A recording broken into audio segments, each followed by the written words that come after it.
ও ঠান্ডা কি আর আসে একা, জড়াই থাকি কম্বল খেতা, তবু ঠান্ডা লাগে বেশি রে।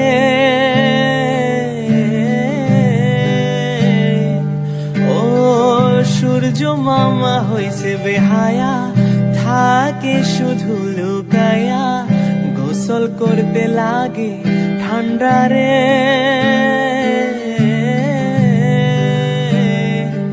ওরে শীতের মনে হইছি পাগল, আমায় দেখে হাসে ছাগল, জীবন যেন অ্যান্টার্কটিকা রে। জীবন রে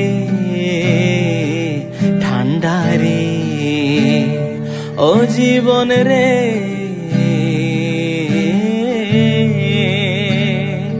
ও একা মনে প্রশ্ন শুধু জবাব খুঁজে যায়, ও শীতের দিনে মানুষ কিভাবে গোসল করতে যায়, কেউ দিবে না রে জবাব খুঁজে, সবাই মুলা খেয়ে কম্বলের নিচে, মাঝে মাঝে পাদের গন্ধ পায় মুলা রে।